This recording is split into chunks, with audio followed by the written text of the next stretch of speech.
ஓம் முருகா போற்றி. ஓம் சரவண பவ. என் அன்பு குழந்தையே, எல்லோருடைய வாழ்விலும் மாற்றங்கள் வருகின்றன. சிலருக்கு கொஞ்சம் தாமதமாக இருக்கலாம். இப்போது உன் வாழ்விலும் நீ எதிர்பார்த்த மாற்றம் வரப்போகிறது. உன்னுடைய பல வேண்டுதலில் உன்னுடைய முதன்மையான வேண்டுதல் விரைவில் நடக்கப் போகிறது. அதற்கு நீ செய்ய வேண்டியது எல்லாம் அந்த விஷயத்தை குறித்து நேர்மறை எண்ணங்களை மனதில் எழுப்ப வேண்டும். அது நடக்கும் என்று நீ நம்ப வேண்டும். உனக்கு அந்த வேண்டிய ஒன்று நிச்சயமாகவே கைகளில் கிடைக்கும். கோவிலில் சாமி முன் இந்த முறைப்படி நீ பிரார்த்தனை செய்து வந்தால் நிச்சயம் நீ நினைத்தது நடக்கும். நமக்கு எப்பொழுது எந்த பிரச்சனை எந்த ரூபத்தில் வந்தாலும் நாம் அந்த பிரச்சனைகளை முடிக்கவும் அதிலிருந்து முழுமையாக விடுபட்டு வெளியே வருவதற்கும் நாம் செய்யும் முதல் காரியம் தெய்வத்திடம் சரணடைந்து பிரார்த்தனை செய்து நம் குறைகளை கூறி வேண்டிய வரங்களை பெற்றுக்கொள்வோம். அது மட்டும் இல்லாமல் நமது வாழ்க்கையில் செய்யும் சில சிறிய தவறுகளுக்கும் தெய்வத்திடம் சென்று அதற்கான பரிகாரங்களையும் செய்து புண்ணியத்தை தேடிக்கொள்வோம். ஆனால் கோவிலில் சாமியிடம் வேண்டுவதாக இருந்தாலும் பரிகாரம் செய்வதாக இருந்தாலும் அதற்கு ஒரு முறை இருக்கிறது. அந்த முறைப்படிதான் நாம் இறைவனிடம் வேண்ட வேண்டும். அப்படி வேண்டினால் கண்டிப்பாகவே அது நிறைவேற்றப்படும். அந்த முறைப்படி பரிகாரம் செய்தாலும் தெய்வம் அதை முழுமையாக ஏற்றுக்கொள்ளும். நாம் நம்பிக்கையுடன் செய்ய வேண்டும். அதனால் இன்று கோவிலில் தெய்வத்தின் முன் எப்படி பிரார்த்தனை செய்வது, எப்படி வேண்டுவது பற்றி தான் நாம் இப்போது சொல்ல போகிறோம். கோவிலுக்கு சென்றால் தெய்வத்தின் முன் மண்டியிட்டு வேண்டு என்று நிறைய பேர் சொல்லி நாம் கேள்விப்பட்டிருப்போம். ஆனால் நம்மில் எத்தனை பேர் இந்த முறையில் தெய்வம் முன் மண்டியிட்டு வேண்டியுள்ளனர் என்பது நமக்கு தெரியாது. ஆனால் அடுத்த முறை நீங்கள் கோலதெய்வ கோயிலுக்கு சென்றாலும் அல்லது வேறு ஏதாவது உங்களுக்கு பிடித்த தெய்வத்துடைய கோவிலுக்கு சென்று வேண்டினாலும் தெய்வத்தின் முன் முட்டி போட்டு உங்கள் பிரார்த்தனையை வையுங்கள். நீங்கள் தெய்வத்தின் சன்னிதானத்திற்கு முன்பு மண்டி போட்டு உங்கள் இரு கைகளையும் ஏந்தி உங்களுடைய பிரச்சனையை குறைகளை கடவுளிடம் சொல்லி வேண்டிய வரங்களை நீங்கள் பெற்றுக்கொள்ளுங்கள். இப்படி நீங்கள் முட்டி போட்டு வேண்டினால் தெய்வம் நாம் கேட்டதை உடனே கொடுக்கும் என சொல்லப்படுகிறது. இப்படி நீங்கள் எந்த தெய்வத்தின் கோவிலுக்கு சென்றாலும் முழங்கால் போட்டு மண்டியிட்டு உங்களின் இரு கைகளையும் ஏந்தி வேண்ட வேண்டும். உங்களுடைய வேண்டுதலை சீக்கிரமாகவே ஏற்றுக்கொள்வார். அதே நேரம் அந்த வேண்டுதல் சீக்கிரம் தெய்வத்தால் நிறைவேற்றியும் தரப்படும் என்பது காலம் காலமாக மக்களிடம் உள்ள நம்பிக்கை. அந்த நம்பிக்கை உங்களுக்குள்ளே இருக்க வேண்டும். நீங்கள் நிறைய கோவில்களில் சில தெய்வத்திற்கு வேண்டுதல் வைத்து முழங்கால் மண்டியிட்டு கோவிலை சுற்றி வலம் வருவார்கள். கோவில் படியேறி தங்களுடைய நேர்த்திக்கடனை செலுத்துவார்கள். இப்படியெல்லாம் கூட தெய்வத்திற்கு பிரார்த்தனை செய்யலாம் என்று நம்முடைய சாஸ்திரங்களே கூறுகிறது. இருந்தாலும் உங்களுடைய உடம்பை பிரார்த்தனை செய்கிறேன் என்ற பெயரில் வருத்தி கொண்டு நீங்கள் முழங்காலிட்டு கோவிலை சுற்றியோ அல்லது கோவில் படிக்கட்டிலோ நடக்க வேண்டும் என்ற அவசியம் கிடையாது. உங்களை உடலை வருத்தி தான் நம்மை செய்ய வேண்டும் என்று யாரும் சொல்லவில்லை. எந்த கடவுளும் நிர்பந்திக்கவில்லை. தெய்வத்தின் சன்னிதானத்திற்கு முன்பு மண்டியிட்டு தெய்வத்தை முழு நம்பிக்கையோடு நினைத்து மனதார வேண்டிக் கொண்டாலே போதும். நீங்கள் நினைத்தது நிச்சயமாகவே ஒரு மண்டலத்தில் நடக்கும். அதாவது 48 நாட்களுக்குள் அது நடந்தே தீரும். நீங்களும் உங்கள் இஷ்ட தெய்வத்தை நினைத்து முழு நம்பிக்கையோடு வேண்டுங்கள். எந்த தெய்வமாக இருந்தாலும் கை நீட்டி கேட்டால் கண்டிப்பாகவே கொடுப்பார். இல்லை என்று சொல்லாமல் நமக்கு அள்ளி தருபவர்தான் தெய்வம். மண்டியிட்டு கைகளை ஏந்தி கடவுளிடம் கேளுங்கள். உங்கள் பிரார்த்தனை நிச்சயம் நிறைவேறும். ஓம் சரவணபவ. ஓம் முருகா போற்றி. அனைவருக்கும் நல்லதே நடக்கட்டும். எனது மொழிகளுக்கு கீழ்ப்படிந்து நடப்பவன் நல்லவனோ கெட்டவனாக இருப்பினும் நாளடைவில் அவன் உயரிய தன்மையை பெற வைப்பது என்னுடைய கடமையாகிறது. அவனுக்கும் எனக்கும் இடையே பேதம் என்பது எதுவும் இல்லை. இப்போது அவன் பொறுப்பு முழுவதும் என்னிடமே உள்ளது. நம்பிக்கையுடன் என்னை பின்பற்றி நீ தொடர்ந்து வா. நான் உன்னிடம் பல முறை கூறிவிட்டேன், உனக்கு எது நன்மை அளிக்குமோ அவற்றை மட்டுமே நான் உனக்கு அளிப்பேன் என்று. அதை விடுத்து நான் கேட்பதை நீ ஏன் எனக்கு அளிக்கவில்லை என்று என்னிடமே நீ கோபித்துக் கொள்கிறாய்.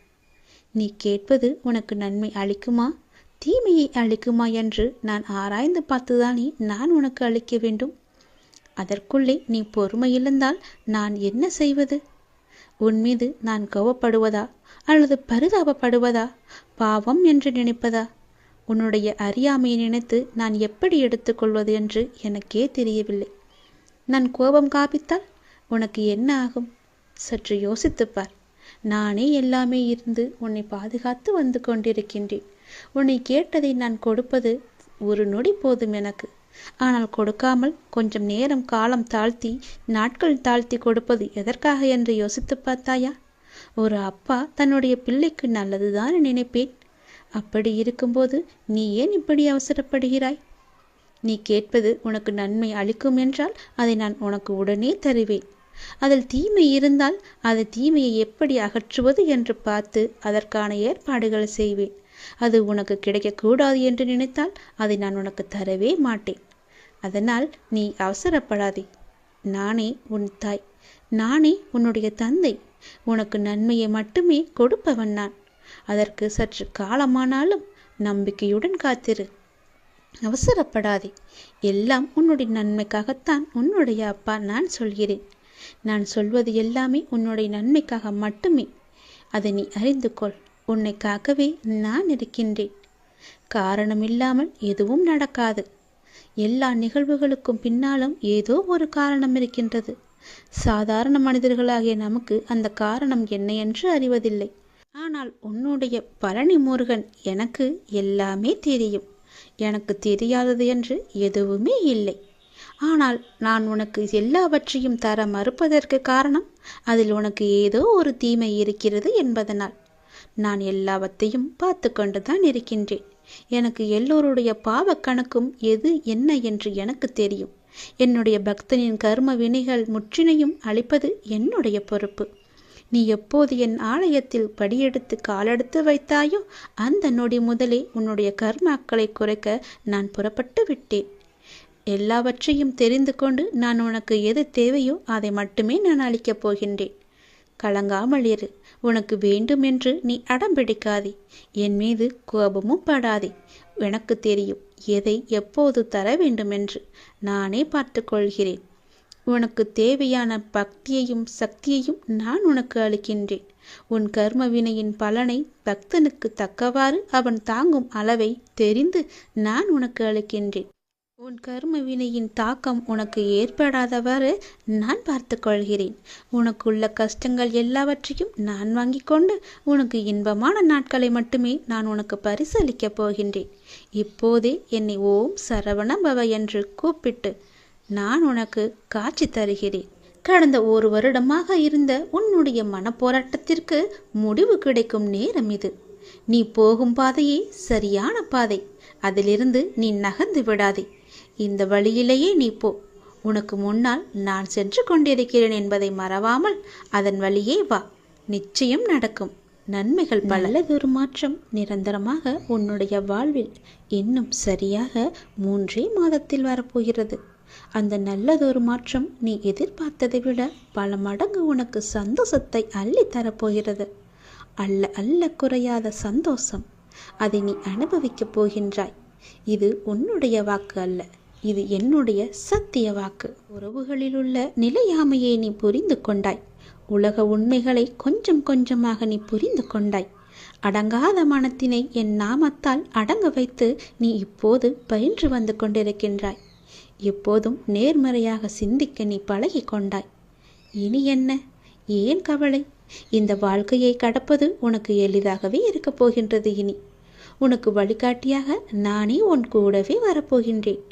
உன் கர்ம வினையை தீர்க்க வைத்து இந்த வாழ்வை நீ நிம்மதியோடு கடக்க நீ என்ன செய்ய வேண்டும் என்பதை அவ்வப்போது உனக்கு நான் குறித்து கொண்டே இருப்பேன். குறிப்பால் உணர்த்தி கொண்டே இருப்பேன். நீ தயங்காமல் முன்னேறு. நான் உன்னுடன் எப்போதுமே இருப்பேன். உனக்கு எல்லாவற்றையும் புரிய வைத்து உன்னுடைய வாழ்க்கையை செம்மையாக மாற்றி காமிக்கின்றேன். கடந்த 1 வருடமாக இருந்த உன்னுடைய ஒரு மனப்போராட்டத்திற்கு இப்போது முடிவு கிடைக்கும் நேரம். உன் மனம் 1 வருடமாக பட்ட பாடு எனக்கு தெரியாதா? எத்தனை அல்லல்கள் பட்டிருக்கிறது, எத்தனை துன்பங்களை சந்தித்திருக்கிறது, எத்தனை கஷ்டங்களை அது அனுபவித்திருக்கிறது. எல்லோற்றுக்கும் ஒரு முடிவு கட்டப் போகின்றேன். உன்னுடைய பொறுமைக்கு பலன் கிடைக்கும் நேரம் இது. நீ இதுவரை கடந்து வந்த பாதையில் நீ பட்ட கஷ்டங்களுக்கு ஒரு முடிவு காணப்பாய். யார் உன்னை கைவிட்டாலும் உன் நம்பிக்கை உன்னை கைவிடாமல் உன்னை இவ்வளவு தூரம் அழைத்து வந்திருக்கின்றது. நான் நம்பும் என்னுடைய அப்பா என்னை காப்பாற்றுவார் என்ற நம்பிக்கை உனக்குள்ளே ஆழமாக பதிந்திருக்கிறது. அதுவே உன்னை இத்தனை தூரம் பாதுகாப்பாக அழைத்து வந்திருக்கிறது தெரியுமா? அந்த நம்பிக்கையோடு சேர்ந்த நேர்மறை எண்ணங்களும் அது எல்லாமே கூடி உன் வாழ்வின் பொன்னான தருணங்களை அது உனக்கு உருவாக்கி தரப்போகிறது. மகிழ்ச்சியாகவே இரு. உன்னுடைய வாழ்க்கை சரியான திசையில் நகர ஆரம்பித்திருக்கிறது. அது சரியான வழியில்தான் போய்கொண்டிருக்கிறது. அதை மாயை என்ற வலையில் நீ சிக்கிக்கொண்டு மாற்றி போக நினைக்காதே. அது தவறாக விடும். நான் சொல்வதை கேள். உனக்கு நல்லது நடக்கப் போகிறது. எத்தனை வருடங்களாக நீ தவித்து கொண்டிருந்தாய். எவ்வளவு மனப்போராட்டங்களை எல்லாம் அனுபவித்து கொண்டிருந்தாய். சந்தோஷத்தையே நீ மறந்து விட்டாய். அவ்வளவு துன்பங்களை நீ அனுபவித்து விட்டாய் அல்லவா? அது எல்லாமே இப்போது முடியப் போகிறது. சந்தோஷமாக நீ உன் வாழ்க்கையை ஆரம்பிக்கப் போகிறாய். உனக்கு துணையாக உன்னுடைய அப்பா நான் இருக்கும்போது எதையும் கவலைப்படாதே. எதை பற்றியும் நீ சிந்திக்காதே. மகிழ்ச்சியாகவே இரு. நிறைய மகிழ்ச்சியான தருணங்கள் இனி ஒன்றின் பின் ஒன்றாக உன்னை நோக்கி வந்து கொண்டே இருக்கிறது. இதுதான் சரியான திசை. யார் எது சொன்னாலும் அதை காதில் வாங்காதே. அங்கு உன்னை பயமுறுத்துபவர்கள்தான் நிறைய பேர் இருப்பார்கள். அவற்றையெல்லாம் நீ காதில் வாங்காமல் நீ போகும் பாதையே சரியான பாதை என்று நகர்ந்து போய்கொண்டே இரு. இதற்காகவும் நீ அதிலிருந்து பின் வாங்கக்கூடாது. இது அப்பன் முருகன் மீது சத்தியம். என் மீது சத்தியம் செய்திருக்கிறாய். அதிலிருந்து நீ பின் வாங்க கூடவே கூடாது. இடம் நான் பேச விரும்புகிறேன். மிக முக்கியமான விஷயத்தை நான் உன்னிடம் பேச வேண்டும். சிறிது நேரம் ஒதுக்கி என்னை பார்க்கவா. தயவு செய்து என்னை வந்து பார்த்துவிட்டு போ. நீ ஒரே ஒரு முறை திருச்செந்தூர் வர வேண்டும். திருச்செந்தூர் வந்து என்னை தரிசிக்க வேண்டும். நான் உன்னிடம் வந்து பேச வேண்டும். எனக்கு சிறிது நேரம் ஒதுக்கி என்னை பார்த்துவிட்டு போ. உன்னுடைய நல்ல மனதுக்கு ஒரு நல்ல விஷயம் கண்டிப்பாக நடக்கப் போகின்றது. நீ என் மேல் கொண்ட பக்திக்கும் நம்பிக்கைக்கும் பலனாக உன்னுடைய வாழ்வில் ஒரு நல்ல விஷயம் நடக்கப் போகிறது. கடந்த மாதத்தில் பின்தங்கி இருந்த உன்னுடைய வாழ்க்கை இப்போது முன்னேற்றம் பெறப் போகிறது. உன்னுடைய காத்திருப்புக்கு கைமேல் பலன் கிடைக்கப் போகிறது. இன்றிலிருந்து ஒரு மாதத்திற்குள் நல்ல மகிழ்ச்சியான நிகழ்வுகள் உன் வாழ்வில் நிகழப்போகிறது. நேர்மறை எண்ணத்தோடு உன்னுடைய வாழ்வை நடத்து. நடக்க வேண்டிய நிகழ்வுகள் தானாக நிகழும். உன்னுடைய தடைகள் எல்லாம் மகளும். பல வழிகள் உனக்கு பிறக்கும். நான் உன்னை சந்திக்க விரும்புகின்றேன். உன்னிடம் மனம் விட்டு பேச விரும்புகின்றேன். ஒவ்வொரு முறையும் நான் உன்னிடம் வருகின்றேன். நீதான் என்னை கண்டு கொள்ளாமல் அலட்சியம் செய்கிறாய். ஆனால் இந்த முறை நீ என்னிடம் வர வேண்டுமென்று நான் விரும்புகிறேன். தயவு செய்து நீ என்னை வந்து பார்த்துவிட்டு போ. என்னை சந்திக்க சிறிது நேரம் ஒதுக்கு. எவ்வளவு சீக்கிரம் வருகிறாயோ அவ்வளவு சீக்கிரம் நீ என்னை வந்து பார்த்துவிட்டு போ. இதுவரை தேய்பிறையாய் இருந்த உன்னுடைய வாழ்க்கை இனி வளர்ப்பிறையாய் ஏற்றம் பெறப்போகிறது. அடிமேல் அடியாய் இருந்த துன்பங்கள் எல்லாம் மாறி எடுத்து வைக்கும் ஒவ்வொரு அடியும் மகிழ்ச்சியான ஒன்றிற்கு நிச்சயம் வழிகாட்டப் போகிறது. இனி எல்லாமே உனக்கு நல்லதாகவே நடக்கும். இந்த அப்பாவின் ஆசையோடு. ஏன் வாழ்கிறோம், இந்த வாழ்க்கையே வேண்டாம் என்று எதிர்மறை எண்ணங்களோடு நீ முடிவெடுக்காதே. இந்த வாழ்க்கை என்ற புத்தகத்தில் பல சுவாரஸ்யமான பக்கங்கள் அதன் பின்னால் இருக்கின்றன. நீ இன்னும் அந்த பக்கத்தை திருப்பி பார்க்கவே இல்லை. கொஞ்சம் பொறு. பல மகிழ்ச்சியான தருணங்கள் அதில் இருக்கின்றன. அதை மட்டும் பார். அந்த மகிழ்ச்சியான தருணங்கள் உனக்காக காத்திருக்கும் போது நீ அதற்காக காத்திருக்க வேண்டாமா? கொஞ்சம் பொறுமை கொள். உனக்கு பின்னால் நடக்க இருப்பது எல்லாமே நன்மையாக இருக்கும். இப்போது நடக்கும் விஷயத்தை வைத்து உன்னை நீயே வெறுத்து கொள்ளாதே. உனக்கு எதை எப்போது எங்கு தர வேண்டுமோ அதை அப்போது நானே உன்னிடம் கொண்டு வந்து சேர்ப்பேன். உனக்கு கிடைக்காமல் போன ஒன்றுக்காக நீ வருத்தப்பட்டு கொண்டிருக்கின்றாய் அல்லவா? கவலையே படாதே. உன்னுடைய அப்பா நான் இருக்கும்போது அது நிச்சயம் உன் கையில் விரைவில் கொண்டு வந்து சேர்ப்பது என்னுடைய கடமை அல்லவா? நான் நிறைவேற்றி தருகிறேன். எல்லாம் அல்ல இறைவன் எனக்கு தெரியாததா உனக்கு தெரிய போகிறது? நீ எதிர்பார்த்த ஒன்று உன் கையில் கிடைக்கும். சந்தோஷமாக இரு. மகிழ்ச்சியான தருணங்கள் அதில் நிறையவே இருக்கும். அனுபவி சந்தோஷமாக. உன்னுடைய நேரத்தை நான் நல்ல நேரமாக மாற்றி காமிக்கின்றேன். ஓம் சரவண பவ என்ற மந்திரத்தை நீ ஜபித்து கொண்டே இரு. நான் சொன்னது போலவே ஒரே ஒரு முறையாவது திருச்செந்தூர் வா. அதற்கான ஏற்பாடுகளையெல்லாம் நீ செய்யத் தொடங்கு.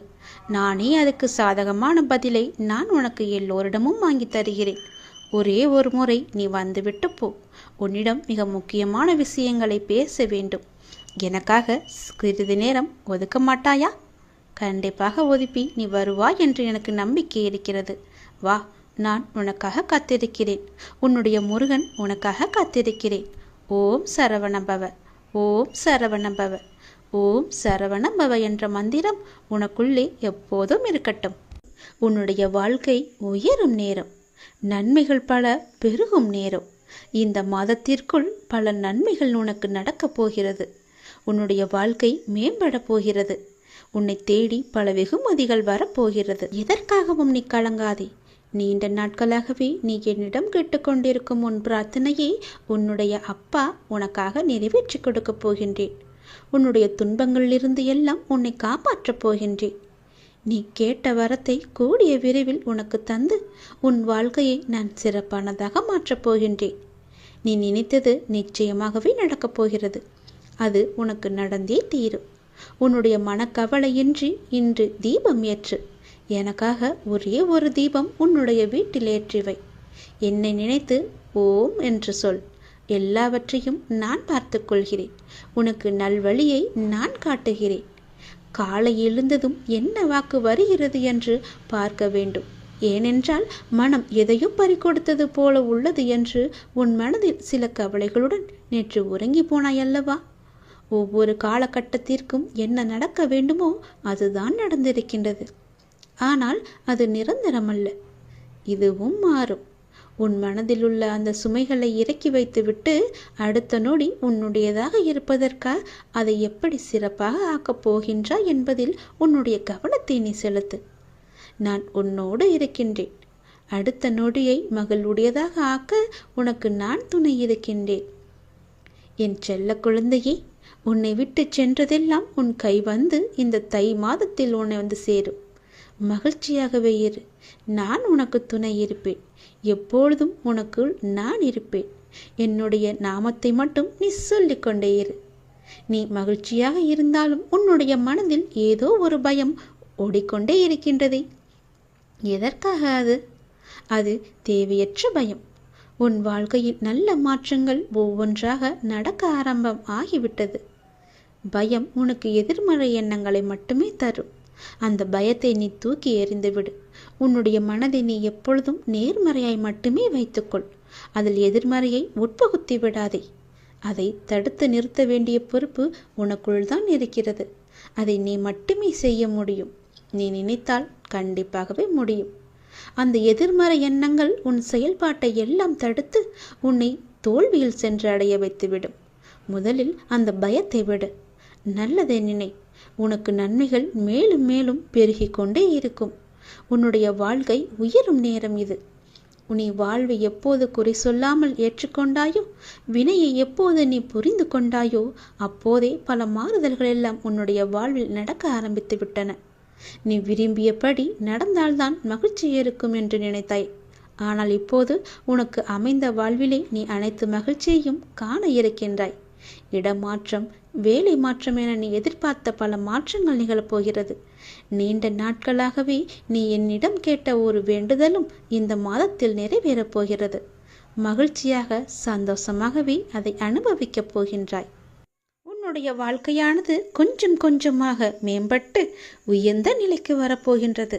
உன்னுடைய வாழ்க்கையின் தரம் உயரும் நேரத்தை நீ நெருங்கிவிட்டாய் அல்லவா? அதனால் பல நன்மைகள் உன்னை வந்து சேரப்போகிறது. இந்த மாதம் முடிவதற்குள் அதற்கான பலனை நீ அனுபவிப்பாய். கொஞ்சம் கொஞ்சமாக எல்லாமே நடந்து உன் முழுமையான வாழ்க்கையை நீ அனுபவிக்க நீ உன்னை தயார் செய்து கொள்ள வேண்டும். சந்தோஷத்தில் நீ துள்ளி குதிக்கப் போகின்றாய். என்னுடைய நாமத்தை நீ சொல்லிக்கொண்டே இரு.